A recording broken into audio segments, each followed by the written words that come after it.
L'aviation et l'artillerie russes intensifient leurs frappes, ciblant les infrastructures militaires ukrainiennes avec une précision alarmante. Des installations énergétiques essentielles et des aérodromes sont sous le feu, alors que le ministère russe de la Défense annonce des résultats significatifs dans cette campagne. Les systèmes de défense aérienne ukrainiens ont abattu un total de 40 drones, mais la question se pose.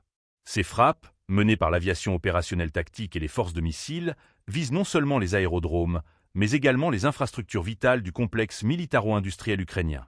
Selon le ministère, ces opérations ont permis d'endommager des installations clés et de neutraliser des concentrations de personnel et d'équipements militaires dans 142 zones. L'impact est considérable, et cela soulève des inquiétudes quant à la capacité de l'Ukraine à maintenir ses opérations militaires. Depuis le début de l'opération militaire spéciale, les pertes ukrainiennes sont impressionnantes.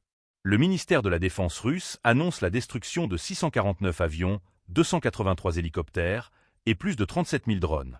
Les systèmes de missiles anti-aériens ukrainiens, avec 586 unités détruites, peinent à contenir cette offensive.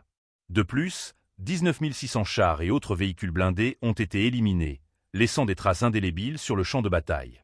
Ce niveau d'intensité militaire et les destructions massives de matériel soulignent une escalade préoccupante du conflit. Les frappes récurrentes sur les infrastructures militaires et énergétiques ukrainiennes visent à paralyser la capacité de résistance du pays. L'Ukraine, déjà confrontée à des défis logistiques, doit maintenant faire face à un adversaire qui n'hésite pas à frapper des cibles stratégiques. Les conséquences de ces assauts se font sentir non seulement sur le terrain, mais aussi sur le moral des troupes et de la population. Alors que les tensions entre la Russie et l'Ukraine continuent de monter, chaque opération et chaque frappe deviennent des points cruciaux dans un conflit qui semble loin d'être résolu. Les informations sur les pertes militaires et l'état des infrastructures alimentent un débat sur l'efficacité des stratégies de défense ukrainiennes.